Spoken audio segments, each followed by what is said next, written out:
Welcome back to Real Talk with Ray. My name is Ray. I am your host today, and today we have a lovely guest, Dr. Patricia Ford. She is a doctor in public health and preventative care. Can you tell the audience just to kind of warm them up about who you are? How has your journey to do what you do today been? I would identify as a dietitian who coaches. And so I would be in the land of private practice dietitians. I have my own business, and it wasn't always that case. I didn't grow up as a little girl wanting to be a dietitian. I wanted to be in medicine, I wanted to be in health. And that road took a lot of turns.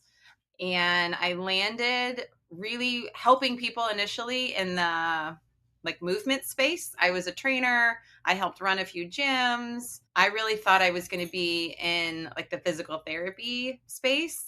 Yet people kept asking me about food, and I would just say fruits and vegetables. I mean, I didn't have much more expertise. And so I remember thinking, who is an expert in food? And so when I determined, there's lots of different areas you could study food. It doesn't have to be a dietitian, but a registered dietitian is going to be the most employable, where you're going to probably find the most security in employment. And some people beg to differ on that, but this was in 2004, 2005. So it was early 2000s. Fascinating. And yeah, I started studying nutrition, and that that quickly turned into a terminal degree looking at mood and food. I really loved the actual art of treating eating disorders. And so I think in that era of me working at it was a psychiatric hospital, and I started working with populations that had diagnosed eating disorders. I saw that there was a lack in care after someone gets treatment at a higher level for eating disorders. There's nowhere to go. There's no outpatient care, at least in the town that I was in. So it just kind of naturally happened of cool, I'll start a private practice. It'll just be something that I'll do on the side. I'll see 1 to 5 people a week. I didn't have any kids at the time, and I probably didn't do it textbook. I just kind of one thing led to another. I had a really cool referral system, and it just became this side job. It didn't make any money. It just kind of, my overhead was really low. I found a really cool deal for a room that was in person, because telehealth at that time in 2016 wasn't a thing. And so fast forward to the pandemic, telehealth became a thing, and it really opened a lot of doors for me to be more flexible working. And so I became a mom, and then my kids became the priority, and I selfishly wanted to work more flexible. I have a more flexible job because I was working 46 hours at the hospital at the time as a clinical dietitian. I also was teaching at several universities. So I was an adjunct professor from the local community college to grad schools at Loma Linda. I was just kind of doing all of the things with my private practice. And I loved it all, but my kids came first. So I quit the hospital in 2022 and then decided to be full-time entrepreneur. And that's around the time I think we met, because I joined the chamber, I joined a networking group, and just trying to kind of grow my network, because I was officially working on my own. And in my partnership, we kind of split everything 50-50. So my income is needed in our household. So it was imperative that my business survive, or else I was going to go back to the hospital. That's a good motivator right there. Yes. Let me ask you a couple questions. When you were deciding on becoming, the route you went, you said that you didn't want to go to dietitian, correct? Like specifically, or there was something about the difference between dietitians and what you do, correct? Or Yeah. am I So, wrong? so my practice has two arms. So it's called medical nutrition therapy as a registered dietitian. And insurance will reimburse your services. So if you have someone that has a policy with United Healthcare or Aetna, or just kind of these big health insurance policies, they will reimburse for my services as a registered dietitian for eating disorders, for weight management, for diabetes, or maybe bariatric surgery. So it depends upon your policy, depends upon your plan. Outside of insurance, I'll act as a coach, where Coach is kind of now taken a hold of someone that can step into their life with like forward movement, where insurance doesn't reimburse for coaching yet, but it was someone that can enter your life in more of a concierge services. So you see a lot of this in private pay in therapy settings where someone can have a higher touch point. So you're not limited to like session by session by session, as you can interact in someone's life all hours of the day, all times. So my second arm of my practice would be coaching, where I still focus on your relationship with food, body weight, or eating. There's a higher touch point. You have access to me more often. Mm. Who do you coach and help most often? Good question. So leaders in the field who feel stuck, they're tired of dieting, they're tired of the 60-day plans, they're tired of the 5-day challenges, whatever that's termed, and they're really wanting to do the deeper work.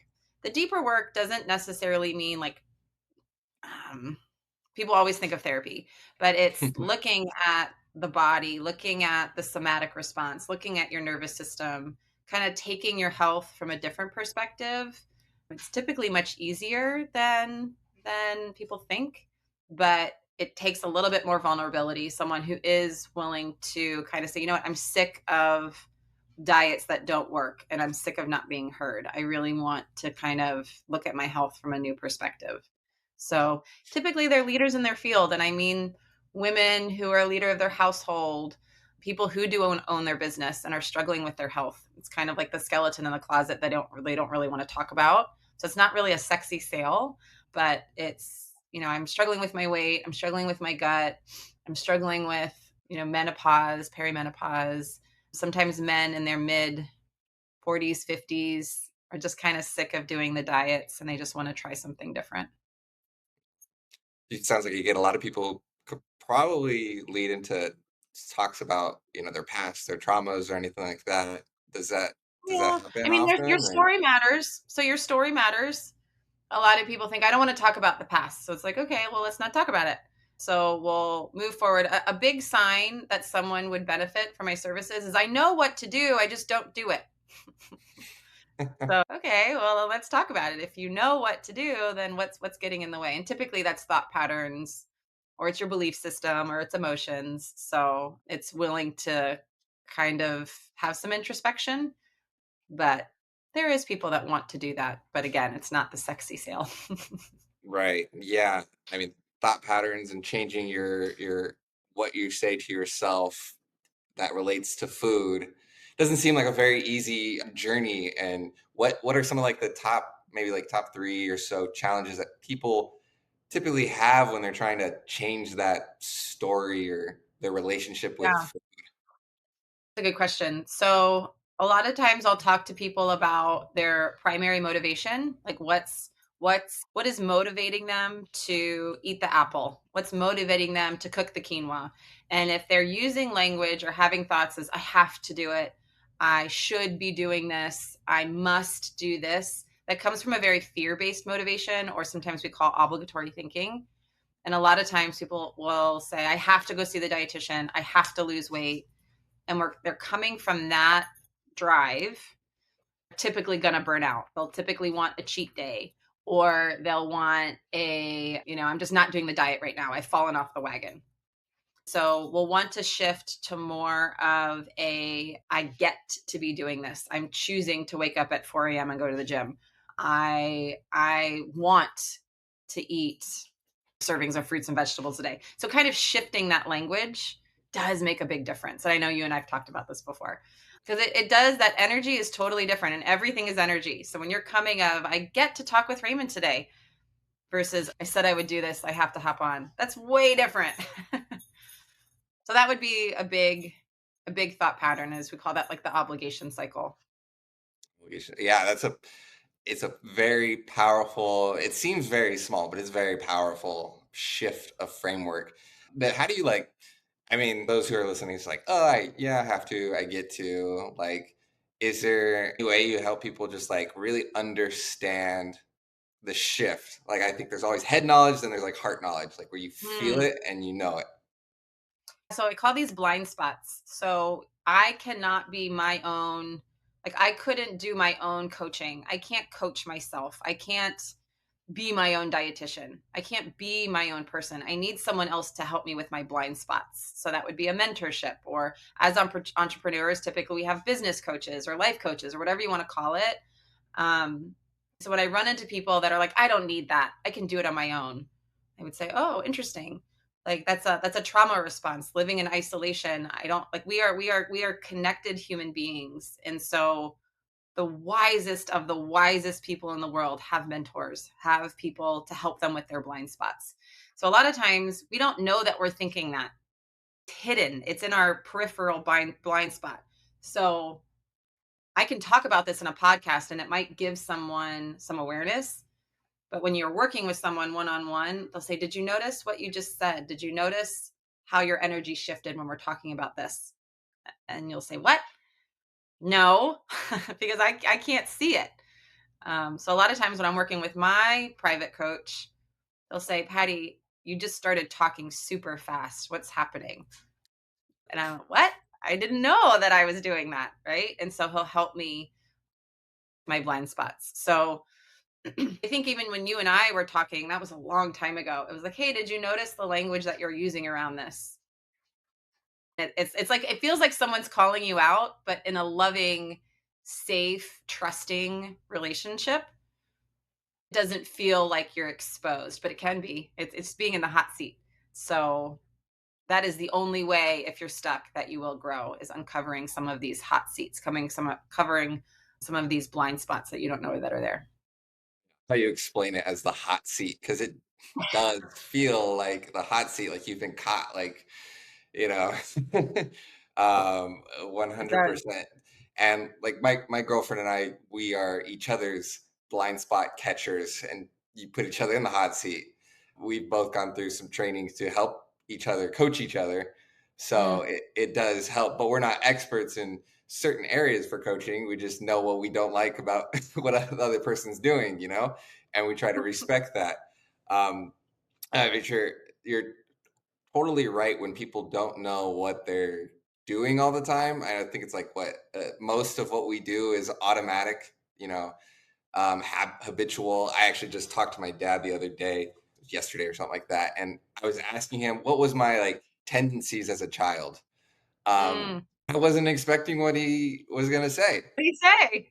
He said you always had the first thing is like you always said when there was a dead conversation, you always had the ability to ask a question that made the conversation relive, like bring it back to life. I love that. I was like, huh, I didn't notice that. And he's like, yeah, you wouldn't notice that because it comes so natural to you. Mm. Yeah, see, it's like a superpower you have. Yeah, exactly. And ask that question to be like, what are my strengths so I can like double down in that. And, asking questions, what I'm doing right now. I was gonna say, now look at you hosting a podcast. So a lot of times we'll say people think that they're, let's just take ADHD. People will say that's a handicap, that's a disability, right? But what if we view it as a superpower, right? What if we view it as your brain has the ability to fly through thoughts super fast, and I bet you're super creative, and I bet you can just think outside the box, and you're light years away from where everybody else, right? That can be a handicapped when you're in certain rooms and we're asking you to think slow or do a test for the state of California or whatever. But in an entrepreneurial space, oh my gosh, is that a superpower, right? And so it's the way that we think about our handicaps or our blind spots. It's just all a matter of perspective. And so when I work with people who are in this like obligation cycle, I have to do this, and they have this drive. A lot of people that do, let's take 75 hard. I think you've done that before, right? Yeah, They have this drive to get things done no matter the cost. Now that's definitely. a superpower. They have the ability to check out of their feelings. They have the ability to cross the finish line bloody and dehydrated and just taxed. And some would call that self-abandonment. Some would call that is, I don't care how I'm feeling, I'm going to get it done. So let's just say neither one is bad or good, but you keep self-abandoning over time. I mean, that what do they call that? Compartmentalization that could really, really have a handicap over time. But you crossed the finish line, you got the race done. I didn't even think about that. That's funny. I've two things you've mentioned that I've in 75 hard. Yeah, I've done that twice. And Yeah. then for ADHD, my girlfriend just like 2 weeks ago said, she's like, I think you have ADHD. She's like, no, sweetie, you have ADHD. I was like, no, I don't. No, she's like, it's probably undiagnosed ADHD, whatever. She's like, I have it too. I was like, I am not labeling myself with this. So think of it as just you might have patterns that are similar to it. You don't necessarily need medication or diagnosis. You live very high functioning with it. But if you kind of look at the patterns, it's okay. What does this exploration of this label mean? Like you don't necessarily need the label. I think sometimes that label can help you get services or just kind of help with self-actualization.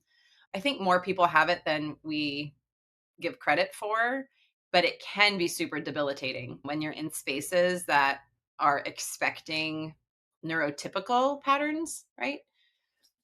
It can be like a hidden handicap, is what I've heard it described as before. Hmm, interesting. Well, you're an I like, entrepreneur. Didn't you used to work in the hospital, which has, cutoff times and, it's very, very systemized? You can feel really suffocated in a system like that. yeah, that's 100%. That's a good point. And I think the hospital has a mixture of enough for someone who probably has ADHD and someone who doesn't. Systematized for sure in certain spots, but then also extremely chaotic, and your brain needs to work 20,000 miles per hour and think creatively. Especially, I was in the ED, I was a tech, so I wasn't like actually like the nurse, but there's things I had responsibilities for and stuff like that, helping the nurse, knowing what to do. Like you have to be thinking a lot. So I guess in Yeah. that instance, maybe the ADHD is like where it comes in handy.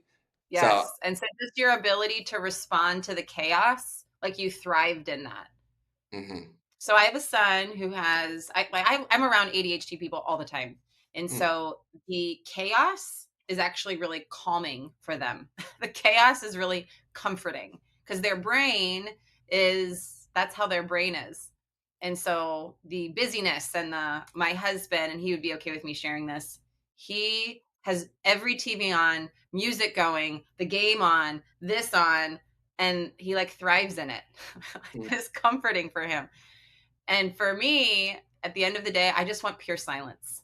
And so living together has been a bit of a dance. It's That's how his brain is wired. And it's a superpower. He is a very, very successful teacher. He can manage a high school classroom so well because he's like bing, bang, boom, bang, boom, but he can keep up with that energy really, really well. right on. That's yeah. How, I could imagine the challenge between I want silence and I want everything in the whole house completely on. Yes, it is a bit of a challenge, and we make it work. I think I have, like you, a little bit of ADHD superpowers, undiagnosed, right? But I don't think I whatever. So yeah, I sometimes like the class as well. Yeah, yeah. I think you saying the chaos. There was when I started like photography and videography, one of my favorite challenges when I would go out and shoot is when I didn't have like the right lighting, or that I didn't have the right exact like equipment with me. I didn't There's something wrong, or I needed to make something change real fast. And I needed to just Mm, think on the fly and like really get creative about what I needed to do to get the shot, to get the mhm, whatever. That I used to do that, and that's a dangerous habit to get into, to want. Like lack of preparedness is like the mm, reward to that, you know? mm. Yeah. That I recognized that and I was like, shit. It's like that high, like, "Woo, let's finish the paper in an hour." Yeah, it's like, oh shit, my battery's low. Okay, how can I be really focused on what to do, where to do, all this stuff? Or I don't have this, blah, blah, blah. Like, yeah, we got it. We got it. It all worked Right? out. And so, a lot of times the executive functioning for ADHD, they really lack in just kind of, I'm going to use the word structure really loosely, but that's definitely a kryptonite where structure feels really suffocating. But Mm, there has to be some sort of structure for some success, whatever you define success. Structure, plans, routines is really helpful, but that's not their skill set naturally. yeah, yeah, yeah, I can Yeah. resonate with that. That's Now you're in funny. the hot seat. Yeah. Yeah. Yeah. Ugh. Is it getting hot in here? Is it, the fans off? Shit. Right. Well, switching gears, what has been the your favorite part about what you do? Mm. Oh, it's a deep, deep question. Good question. What initially comes to mind is people. I've always been in spaces where I work with people, whether it was through training, then I shifted to nutrition, um, whether it was clinical, in the coaching space. I sold makeup for a while, and I don't think it was the actual makeup. It was, I get to talk with people, like I get to hang out with people. And so I've always gravitated towards spaces where there's people. I volunteer my time for a local organization that raises funds for a music association. It's the Redlands Bowl. And I love working in teams with people. And so there's a really cool paradigm shift that I learned from my coach. His name is Paul Blanchard, where he is kind of looking at, are you a people, meaning you design frameworks for masses, or are you a person, meaning do you love the time that you get to spend individually with a person? And so I think, which one are you designed for? And a lot of times when you get into entrepreneur space, they'll say, don't trade time for money, just kind of all of these types of things. And it's like, but some of my favorite moments is spending time with people. And so that's what I want to be doing is spending that's where I get a lot of joy from. And so I'm okay with that. I'm okay with working with the one versus selling a huge program for $9 for millions of people, right? And so I think it's, for me, I get a lot of kicks from working with the one person, which would say that's more time, but that's okay for me. Yeah, I it's awesome that you've like recognized that. And online there's a million and one opinions about Yes. business. And when I started, I took those opinions as fact, and then Yeah. not knowing anything, I mean, it's kind of overwhelming. You're like, what direction? What should I believe? What should I not believe? And I, at first, didn't think for years, didn't think about mentorship. Mm, It took me a little bit and I paid for a course to get mentorship.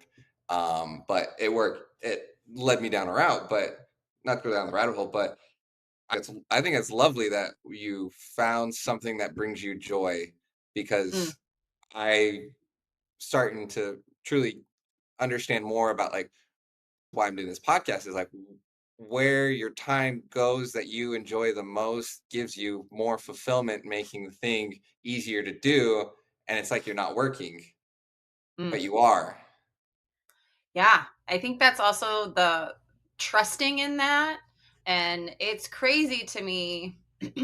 This has worked, right? I can drop my kids off at school, pick them up, be with them, and still make a living. That was the dream for 10 years working at the hospital. That was, gosh, I remember sitting in the hospital just running out the clock because you had to work. It was shift work, right? You got paid hourly. And so for an 8.5 hour shift, if my work was done, I just had to sit there. And I remember thinking, oh, there's literally nothing to do and I can't clock out yet. And I just have to sit here. I hated that. Like my ADHD brain was like, this is miserable. And I would sit there and you just kind of think, okay. And if you would ask to leave early, they would say, no, we don't have the PTO hours. You just kind of just wait it out. You got 45 minutes. Like, okay, man, I don't have to do that anymore. But the scary part is there's no I'm the one finding the clients or attracting the clients, however you want to term that. I'm the one in charge of the administrative work. I'm the one in charge of the payroll. Just all of that stuff comes with the territory, owning your own business, which is sometimes petrifying. Yeah, there's no PTO hours that you can bank and still get paid while you're twiddling your thumbs.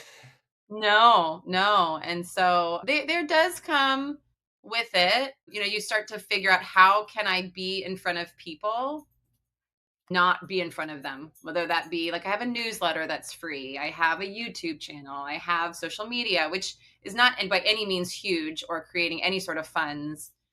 There is ways now with social media and like with podcasting that you can create a space for you to be in places and not physically there, which is really, really cool.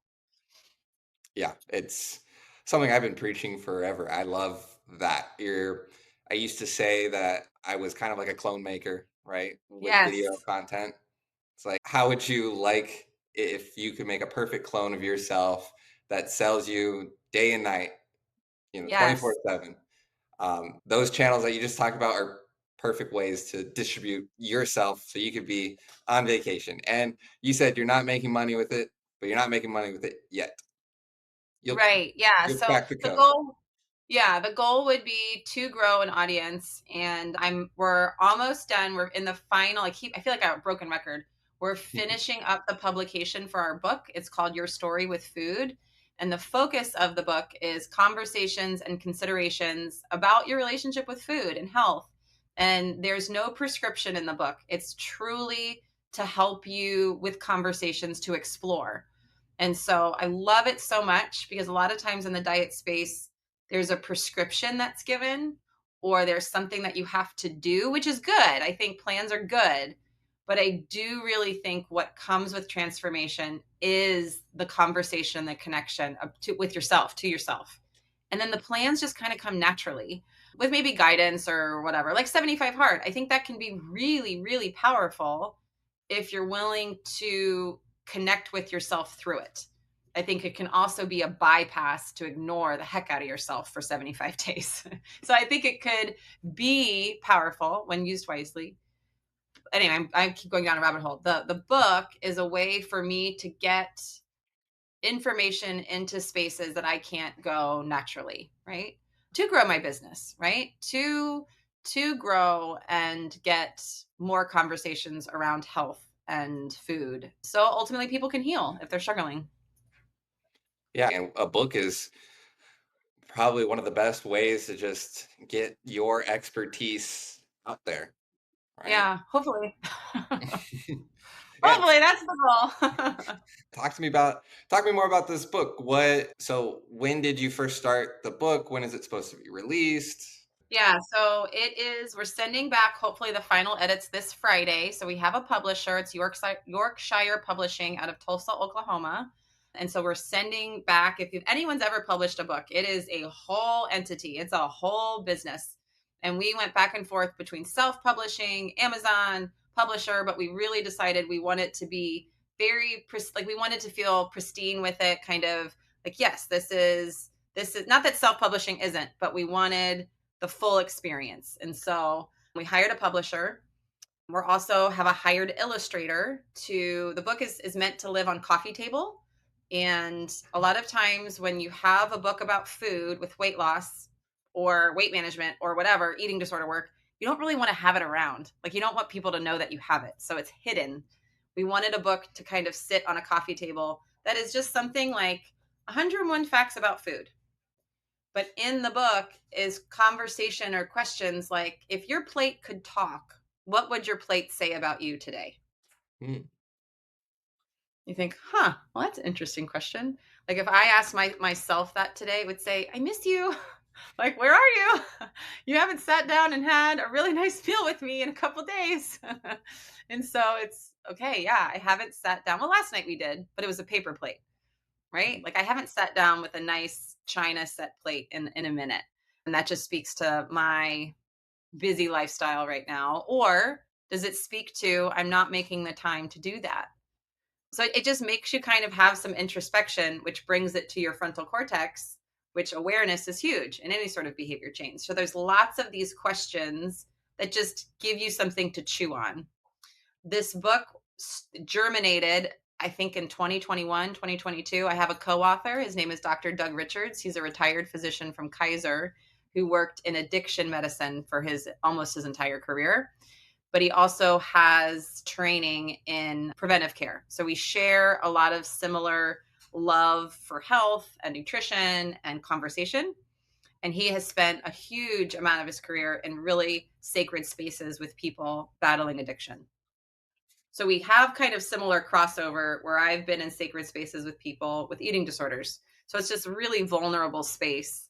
But we wanted something that was approachable, that you could have again on your coffee table, but also health practitioners could use in their therapy spaces or in their addiction spaces on, okay, let's all open to chapter 3 and let's just talk about these questions. And so the chapters go from like you and food science to you and your body image, you and numbers, like how does numbers play a role in food, how does change play a role, what about your history with food, what's your story, just stuff like that. So I'm really excited about it.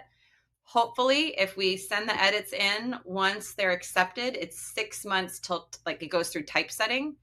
So I say it should be in 2025, between 6 and 7 months. So that's the typesetting is when you market, when you promote it. We'll be starting our own podcast, Your Story with Food. So hopefully you can be a guest on our podcast just to build an audience to let them know that this is coming. Yeah, can't wait. I would love to be a guest. Yes, Um, we would love to have you. talk about all my food habits. Yeah, well, it would just be Doug. His name is Dr. Richards or Doug. He is such a great conversationalist, like you. He just spent years interviewing people, and he's naturally very curious. So he just asks the greatest questions, and we both have a really good ability, I think, to hold space where just it can be super fun, super catchy, or you'll walk away with a nugget you hadn't thought about before. I love that. No, I've only been interviewed once, so I'm excited. So I'm Oh, good. Well, we'll be your second. perfect. Yeah, I would love that. I would love that. What is something I was gonna say, what is something that you love to do right now with like how do you relax with your family Mm. or love to do on a daily, if anything? Well, Oh, yeah. Sleep is a big one. I love sleep. And maybe that sounds boring, but taking a nap, going to bed at 8, I just love sleeping. I'm are not a you big TV. you're not sorry, I was gonna say, are you like how many hours of sleep are you getting? Like, are you a 10 hour, 8 hours? Oh, if I go to bed between 8 and 9, we're probably up by between 6 and 7. So whatever that is. And so if there's a lot going on and I'm up by I can do a week where like I'm in bed by 11, up by 5. I can last probably about 4 or 5 days until I start to feel like okay, I'm going to get sick. So I naturally am wired for a bit more sleep, I think. I've always just been able to be a really good sleeper. But that's not, I guess, fun. I do like working out. So I'm not a huge weightlifter, but I love hiking, running. I love being outside. So we try to go outside as much as we can. And I live in Southern California. So that's a really efficient place to be outside. I love spending time with my kids. We go to Disneyland a lot, or we'll go to a park, or they're 2 little boys. So we watch wrestling a lot, which is really not my thing, but their thing. So they like Yeah, to watch wrestling. WWE or actual Yes, like or luchadors? yes. No. No, very WWE, like, they know all the characters. My youngest loves Jay Russo, might be saying that wrong. Uso, I don't know. So they're big into WWE, and that's probably an influence of my husband, who also loves wrestling. We do Disneyland a lot. I would say that would be a big hobby. So, yeah. That's that's awesome. And I know you're a sports fan, right? You're Yes. So we're big Dodger fans. So this last season was very fun to watch. I think I even have on my website, like we're Dodger fans yearning for wins. So that's always fun when they win from 2020 and last year. So we do go to Dodger games. In the last couple years, it has gotten quite the adventure in terms of financially. So with a family of four, we don't go as often as we would love to go. But one year we were season ticket holders. That was really fun for my husband and I. We got to go to, I think it was like a 10 or 15 game package or something. We had a lot of fun. But with the pitch clock, it makes the game so much shorter. So the drive and forth back and from LA and then the visit to the game, sometimes we spend more time getting there. I'm not a fan of the pitch clock. I think it makes the games too short. Interesting. I know. I A lot of people that don't like baseball are like, yay. Yeah, you shorten the game by like half. Right. Yeah. I love baseball. I grew up on the ball field, so I could spend 4 hours of ball game. Sounds great to me. Interesting. Yeah, I've played baseball 3 times in my life, and I quit every single time. Yeah. Awesome. Well, yeah, and Yeah. I've broken my thumb playing. I've broken my pinky playing, and That's a bad time. yeah, this is. You ever? I've had a batting cage break while it was shooting the ball, and Oh come no. straight at me. It was like 80 miles per hour. Yeah, and that one, surprisingly, I dodged it minus my pinky, and Oh that's man. what did it. Yeah. Yeah, that would, yeah, I don't play it. I just like watching it. There's a Mm. big difference. Is there any sports that you play? I did play softball growing up. I am the least competitive person. I have an image of me playing basketball. I'm tall, so they always put me in basketball or said you should play volleyball or whatever.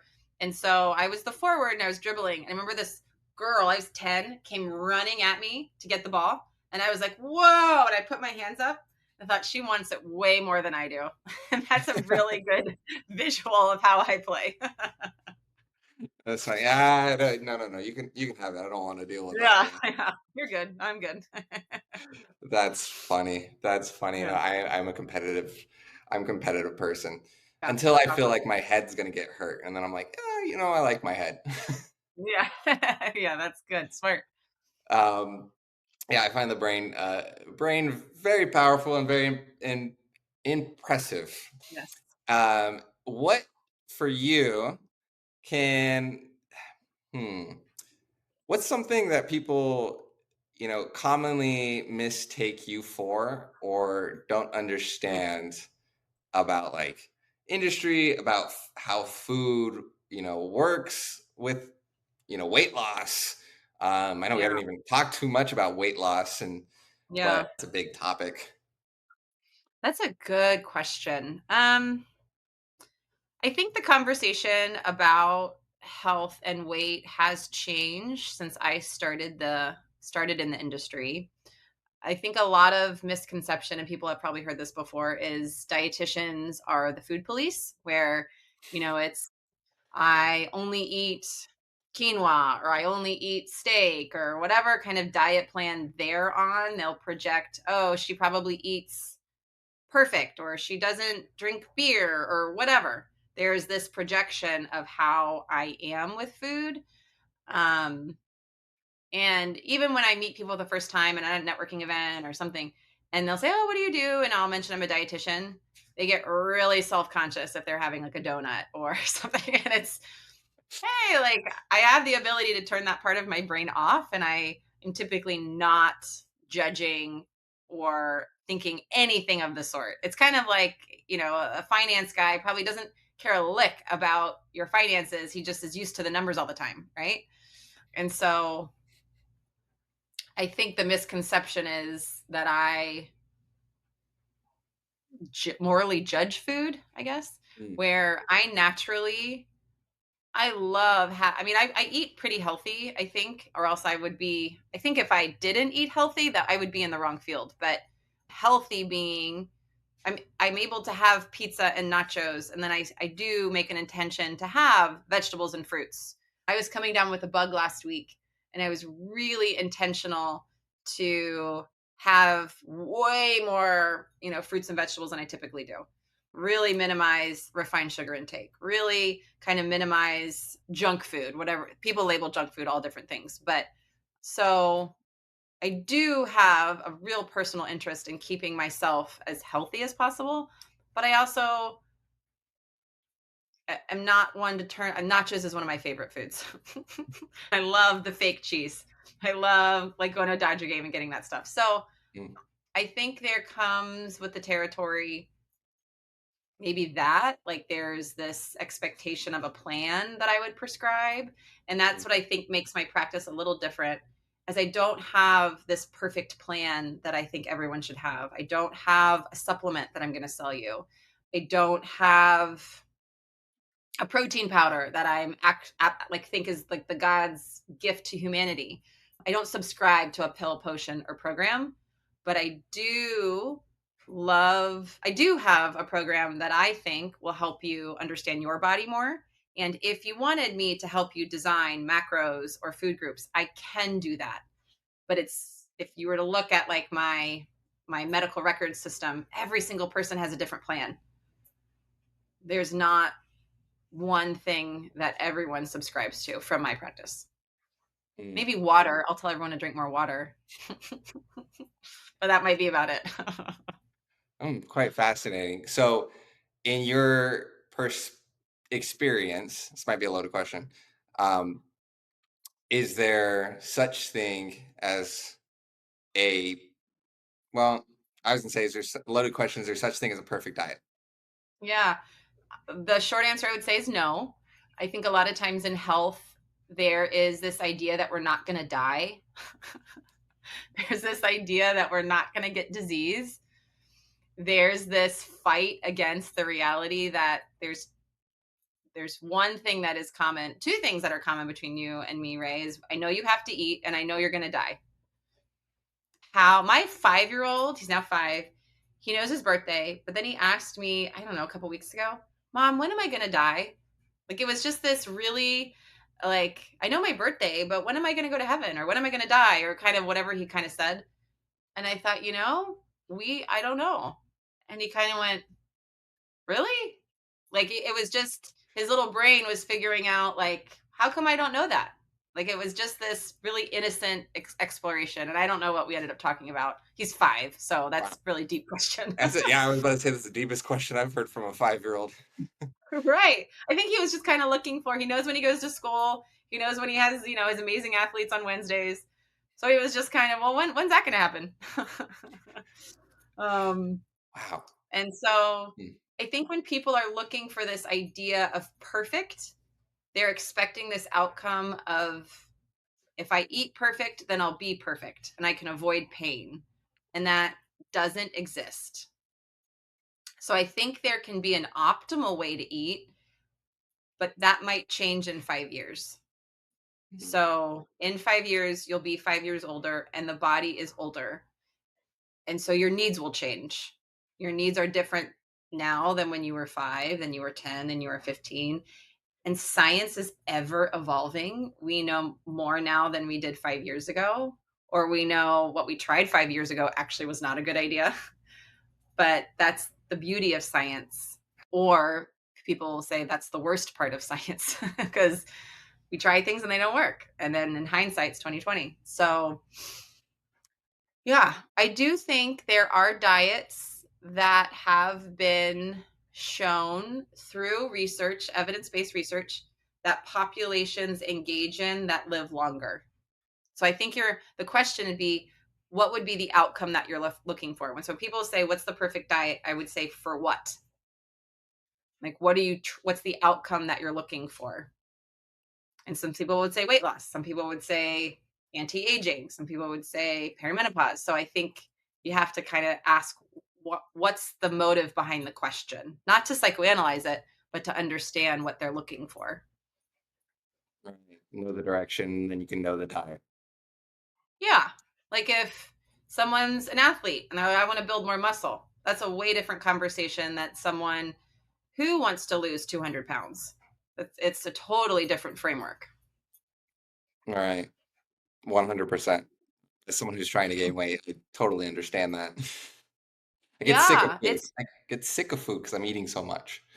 yeah, I would say I worked with a lot of people who are focusing on weight restoration. It's equally as difficult as someone that is trying to shed unwanted weight. There comes some challenges. You're like working against resistance, and it's inconvenient and it's painful. It's time consuming. And so there's similar themes with weight restoration or weight gain or muscle gain versus fat loss or, shedding the visceral fat or whatever you want to talk about. Yeah, absolutely. Is there anything that to do? I'm curious about like the quality of the food with the weight loss versus just like the relationship with the food, or is both Oh equally as yeah. important? Or Yeah. So ultimately, quality of food is subjective. So my quality of food is going to be different than your quality of food. So I think it would be okay, are we talking GMOs? Are we talking organic? Are we talking fiber? Like, what kind of quality are we looking for? And so it's a big question too.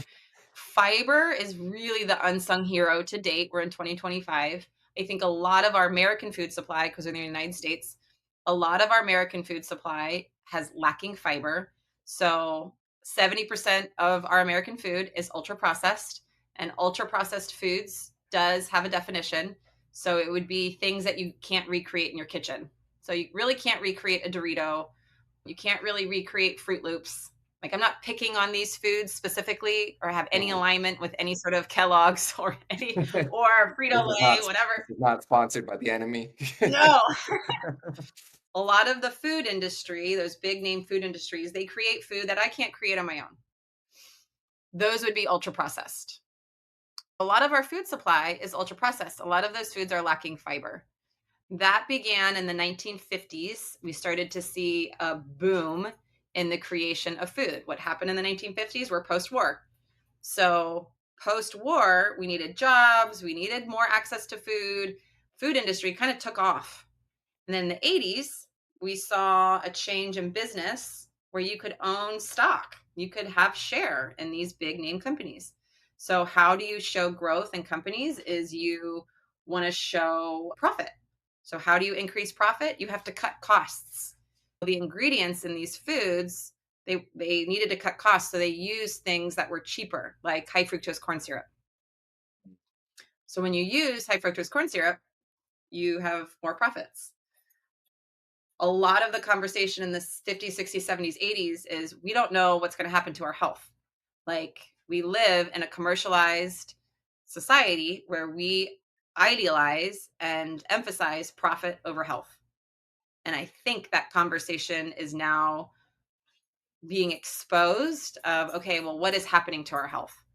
But the solutions to how you're going to address these problems, I think if you're paying attention to politics right now, there's one side of the camp that says fix the ingredients in our food, and the other side is saying no, there is so much more at stake. You need to look at the systemic problems that's happening, like socioeconomic disparities. Lower income populations live 10 to 15 years less. It has nothing, like, food ingredients is a problem, but you fix the food ingredients, that's not going to fix this. So we have two different conversations happening. And I think everybody agrees that we need to focus on our health, but how we do that, there's a huge discrepancy. There's a lot of people fighting on how to do that. Yeah, it seems like a very, I mean, it's a very challenging situation for sure. I mean, I only imagine like fixing, if we fix just the food and only focused on that and higher quality ingredients, which, I would love personally for myself, but then at the same time, you have that coin where higher quality ingredients equals higher cost Right. for the consumers. And then thinking about the social, yeah, economics, those people who can't afford that, they eat less, So and one in that's eight out of unavailable. sorry to interrupt. Sorry, out of 8 Americans. 1 in 8 Americans have food insecurity. They cannot afford food as it is right now. So imagine if food costs go up, you're going to create more food insecurity in the American public. Public health conversations are trying to look at the public health. When I'm it, like, if you and I were in an individual session, that's not a public health conversation. That's an individual behavior conversation. So maybe we could look at red dye number 40, or we could look at high fructose corn syrup, and we would say, hey, let's look at your access to food. And you say, yep, I have money, I have access, I have the ability to look at these things. But that's not the case for the entire American public. So when you're having these huge conversations at these huge systemic policy driven, initiatives, like we have to think of everybody, at least personally, I think so. And so you keep looking at these individual behaviors, you're going to create more systemic inequality. At least I would predict that you would. Um, but I would love to be proven wrong. I would love for the food industry to keep things low cost and remove some of these things, but I don't know if that's going to happen. Yeah, I feel like there'd have to be an incentive on their part to, Money, right? right, there'd have to be a money incentive for them to keep get higher quality ingredients Right, in the food for them to not increase the price of the food itself as well. right. And the there's But then it's like, well, can you do that from a standpoint of freedom of running your business how you want to run it? Can you enforce those rules? right. Yeah. It's so nuanced, right? It's so complex because you can't, like, no one can tell me how to run my business, Yeah. but can But they? right, exactly, exactly. That's so crazy. And a lot of people bring up like the quality grades of Europe versus us, and Europe has been around a lot longer than we have, so they have a different systemic, thing going on. My friend, he Right. is gluten intolerant. Like it makes him like throw up, nauseous, like real bad. Mm, Um, but he went out to North Africa and he tried. I can't pronounce the country name, so he went yeah. out there and he had all the bread and everything, and he was fine, 100 fine. Fascinating. Fascinating. So there's he thinks like his thing with what his research is something about the chemicals that they put in how they Yeah. process our bread, pretty much. Yeah. It's such a so that's a great like anecdotal where is there something in our food supply that is causing, these GI disturbances or a celiac, or even if it's just not celiac, gluten intolerant. So on an individual basis, you would say, okay, well, let's just shift to things that don't have gluten. But on a public health scale, you're having conversations with farmers, and now you're having conversations with how are they going to the supply and the demand. To change a farm takes about 3 years. So to change from organic to non-organic or non-organic to organic, it's 3 years. And from a business model, it's insane, the costs and the revenue. It completely changes the business structure. And so it's okay, so that's the supply of food becomes tricky. And I want to go back to your European Union. A lot of times our red dye number 40, it's just called something different in Europe. So they do have food preservatives, they do have food colorings, it's just called something different. And so there that can be a very nuanced conversation where they might not have red number 40, but it's called something else and it's just similar. Or they have a black food coloring for their licorice or whatever that we don't have because the FDA doesn't allow in America. So it becomes this like table tennis of like, well, that's true, but then let me give you this food for thought, right? So it's just this back and forth. Interesting. It's fascinating. A lot of the like like I don't think anyone is going to argue that our food industry has definitely taken over our food supply. But it's how are you going to control the food industry in a capitalistic culture that prioritizes profit over health? I have no idea.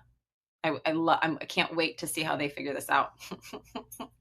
I just saw a post on Instagram, which it's not, but it was a guy like thinking through solutions for food and for bread and wheat and all that stuff. And he's like, if there was like one in eight households, if they were turned into a farming household where they had pigs, cows, whatever, which is a big thing, like Yeah, the food supply chain would completely change and we'd be able to grow like healthy stuff. So if we were, I think having new farms is probably instead of the 3 year change, which sounds like an atrocious process, would be the way to go, the fastest way in a sense. I mean, probably hopefully wouldn't take 3 years, maybe it would, but I yeah, thought that was interesting.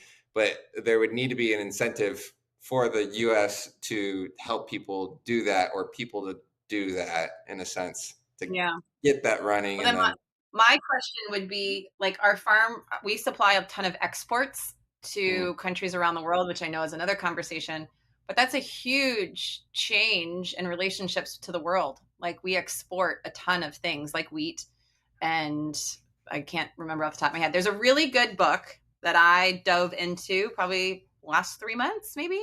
His name is Dr. Josh Miller, and he wrote a book called Peeling Back the Labels, and it talks about the food industry from a food supply and the conversations about what happened in the 80s, the 90s, the early 2000s about, chemicals in our food and what actually happened. It's fascinating to read. And he was actually a colleague. We went to University of Maryland together, and he got really involved in food industry and food agriculture actually. So he wrote a book on kind of, let's just have a conversation on what actually is happening. And so if you're interested in any of this, getting off of TikTok and reading resources would be really helpful. wow, that yeah, that blew my mind, getting off of TikTok. Yeah. That's Yeah. crazy. I I know. When I'm in session with people and they're like, well, I heard on TikTok, and I want to say, let's just remind ourselves Instagram and TikTok are a marketing tool, and there can be some education there, but you want to be really mindful of who you're watching, why you're watching it, and what they're selling you. Be wa skeptical, friends. Be skeptical. very skeptical because they're saying as a marketer myself, they're saying exactly what they want you to hear, you know? Yes. And Yeah. Well, there's you're in marketing, you yeah, know. I get a lot of people who come to me who really want to get on social media, get on YouTube, like smaller business owners. They're just fed up with the lies and the crap that's being put on Mm, social media. There's like this mixture of both. There's a lot of good, and then there's a lot of misinformation, right? And yeah. it's like right now we're in an age of like, who do you believe? It's not about what's right; it's about who do you believe. And And that so, to me is, it can be petrifying because it creates this level of distrust. And that, if you look at kind of like propaganda, when you put out all this propaganda, it makes you have distrust in a lot of things that we used to have faith in. And then it turns into kind of this like chaotic environment where there is not a level of safety. And so we can kind of feel that happening a little bit, I think, in some cultures where they just feel really unsafe right now. And some people feel ultimately safe and they're super happy. And some people want to move the country, so we have a super divided country on what's happening with our current administration. It's very energetic. yeah, 100%. And then for me, for online purposes, I always like to tell people like, you're making friends with your information. You're making a network. That's good. Yeah, so people are gonna watch your stuff. They're also watching other people's stuff related to your topics, but the brain doesn't understand the difference between interacting with you online a whole bunch versus interacting with you in person a whole bunch. So Wow. so basically, if you put out a whole bunch of content, people are gonna believe that you're their friend. Like they're gonna just know you. Which is quite fascinating. But if you think about And petrifying. yeah, air petrifying, depending on how you want it. But you can, you know, if you're in person and you have two experts, two financial guys or something like that, and Mm, you go to one person and you've known each other for the same amount of time, you're just trying to figure out like who do I trust more if they have different opinions, kind of same thing. I mean, you're taking both sides, hopefully with like a grain of salt, maybe do your little own research in other areas, and mm. at the end of the day, with I mean, with health, right? I could say it's what works for you, right, and your goals. So just Right. And I think a lot of times it's giving the people the autonomy to choose. And we're really emotional creatures. I think even Chris Voss, he was the FBI negotiator who wrote Never Split the Difference. He wrote most decisions are emotional. And and so if you look at social media and the conversations there, if someone's my friend, I feel good, right? And I trust. Trust is an emotional experience, right? I feel safe. I feel all these things. And so Mhm. logic sometimes go out the window. And so if we feel safe and connected with a community that's aligned with our beliefs, I'm most likely to do that, even if logic goes out the door. Yeah, 100%. Couldn't agree more. Um, Man, I had a rabbit hole that I wanted to go down, and I can't remember what it is. That was brain fart. Well, we're getting close Nope. to our time. I want to be mindful of your time. I So love I a have, yeah, I did. We're already an hour and 4 minutes into this bad boy. mm, I love it. I love this type of conversation. I love the think tank. It definitely exercises like my logical brain. I love it a lot.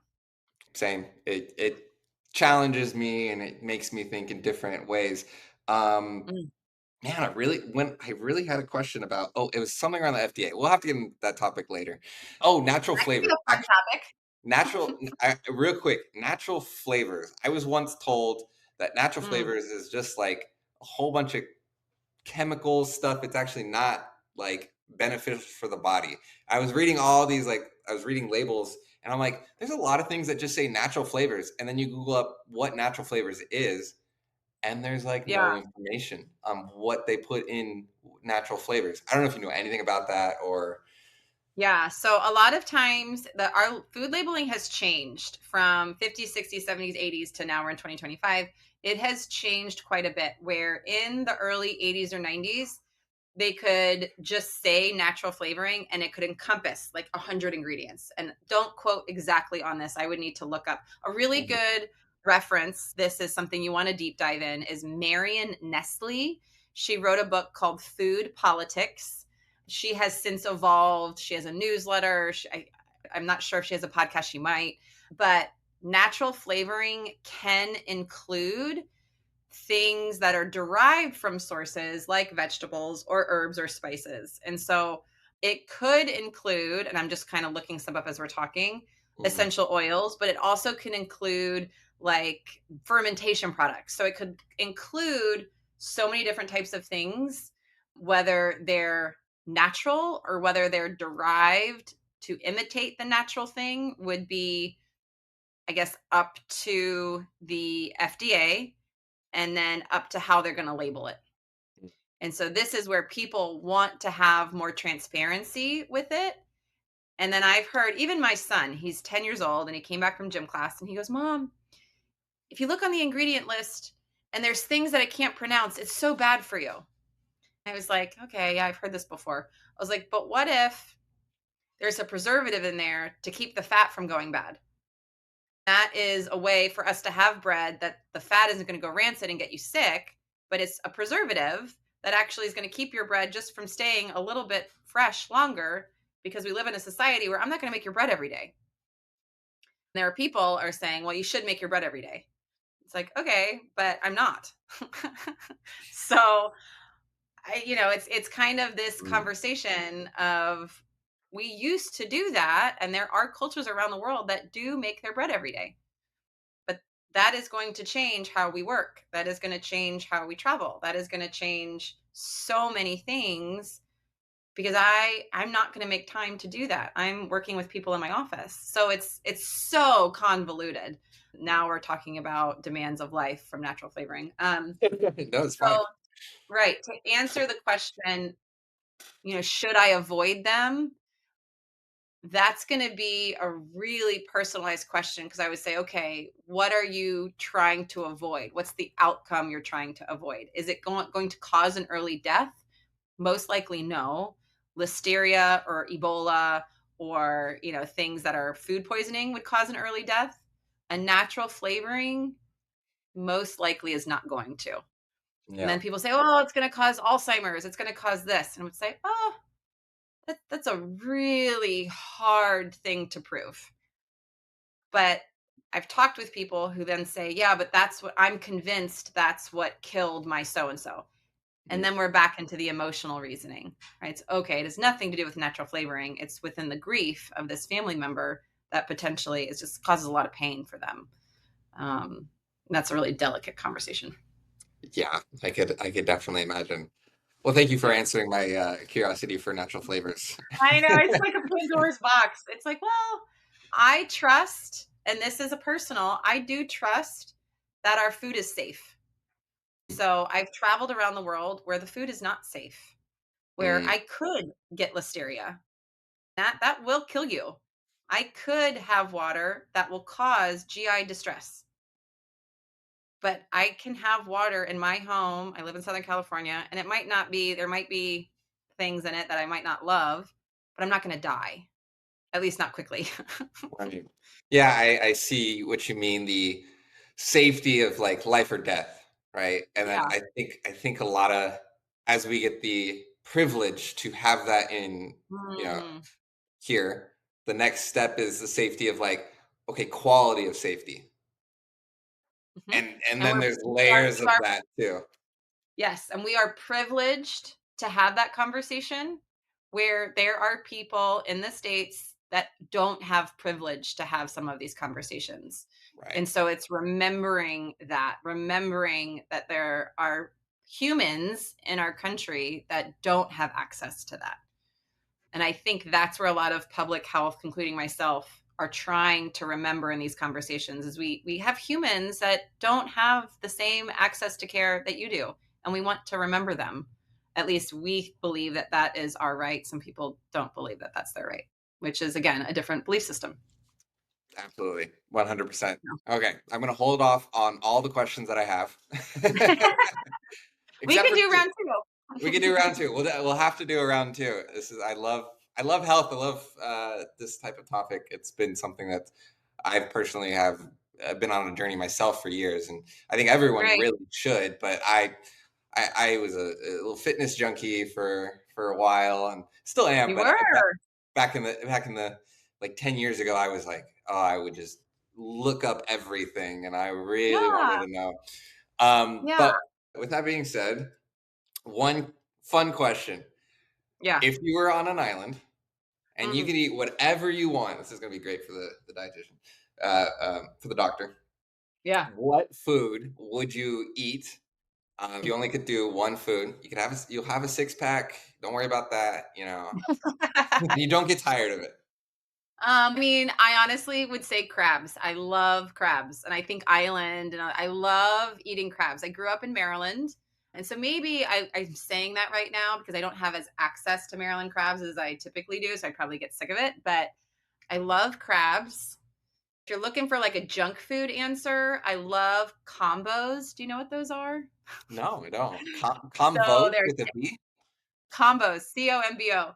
They're a gas station junk food, and they're like a pretzel cracker filled with like imitation cheese in the middle. And you can't have many because then you start to feel sick. I probably have a couple handfuls and I'm like, oh, they're so good. So I like those. I really love, I guess I'm giving you a few rice and vegetables. When I was single for a really long time, I lived alone. I don't think I would cook more than having like steamed vegetables with white rice and soy sauce. I Mm. still love white rice with soy sauce. I'm not a big sushi person, but I love like steamed vegetables with spices and oils and things and rice. And if I had fish with that, I would be a happy camper. So I naturally gravitate towards really simple things like that. I'm taking a lot of things to this island. Yeah, I love this question. I want to eventually, maybe there's some study eventually where it's like thousands of people answer this question and see which food and like how does that relate to the mind? Because I think of Ooh, I get a lot of people who think like when you ask this question, like what's the one food you could take? And people are like, me included, I'm like, okay, tacos are versatile. Like you can have a whole bunch of different tacos or pastas. You can have a whole bunch of different pastas. Then you get some right. people like I had a Mike Adre on here, and he was like chocolate chip cookie. I would do a chocolate chip cookie. I was like, That's oh, awesome. that sounds so So, like, good. it does. My curiosity would go to what did they think of? Like I automatically thought of like just this warm bowl, the taste. Like I went to different times when I've had that. Like Mm, I went to my uncle's house in Florida, who he's passed away now, but and I was 20. And then just the other night, I had some rice with my kids. Like I went to moments where I was like, this is so Mhm. good. The nostalgia, the Yeah. brings you back That's to some place. It's right. fascinating. That's the limbic system. So that's again your emotional connection to food. Love it. So I would ask Mike Adre, where did you go right now? Like what memories popped up for you? Ooh, I'm stealing that question. Yeah. What Right. It's what up it's the I asked this with my co-author, something similar, and he went to a time when he had a hot dog with his dad at a ball game. Like his brain immediately went to this memory with his dad eating a hot dog at a ball game. And he goes, I haven't thought about that in years. Like it's just a really and there's mm, no diagnosis from it. It's just again allowing you to remember your experience with food. our life experience is such a good connection. Yeah, especially the Right, because smells. everybody has it. Yeah, especially the Yeah. smell of food. Um, we can, Mm. all right, and last question. If you were to have a billboard that anyone could see, say a word or a phrase, kind of Mm. amongst like living a legacy um, that you would want people to know, what would that be? Mm. Maybe enjoy. Like the etymology of enjoy is with joy.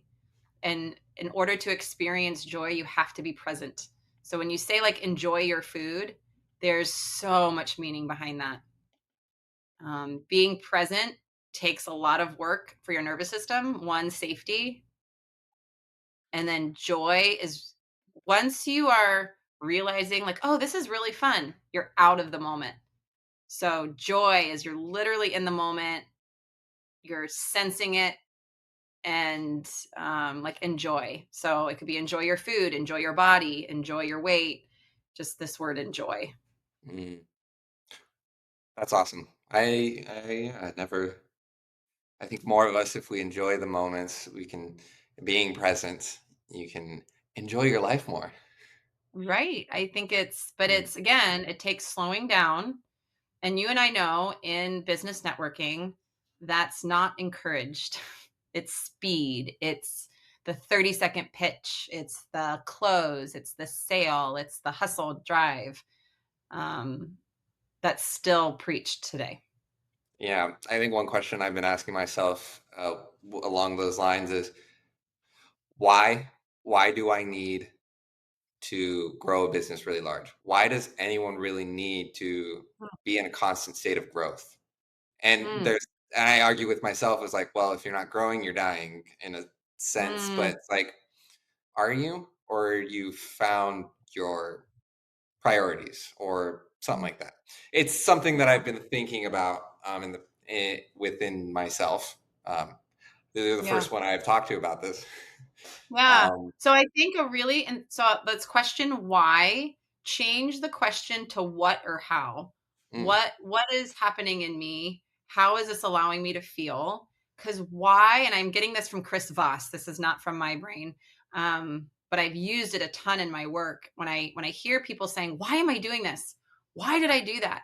It's such a guilt and shame based question mm, that doesn't allow for safety. And so Chris Voss would even say in like the art of negotiation, when you ask, why are you doing this? It immediately makes someone defensive. Like even in parenting, why did you do that? And you wag your finger. They're not going to come clean. They're going to try to get out of the situation, whether they lie or hide or whatever. But if it's, hey, what happened? How are you guys doing? Tell me what's going on. That's much more safe. So ask yourself what and how more than why, and you might feel a little bit more open to explore the parts of you. mm. Wow. You would Thank you like for that that. book. Yeah, you would like the book Chris Voss, Never Split the Difference. It's a small yellow book. Mhm. He has a great social media with nuggets that he spits out, but I really like his work. Okay. Awesome. Yeah. Uh, Thank you for all that. I have definitely learned a lot from our conversation, more than anticipated. Because Yeah. we've talked many times, but I love these type of mindset food conversations, and that's a really awesome nugget. So before we sign off, tell us where can people find more about you, and is there Yeah. anything that So you're promoting?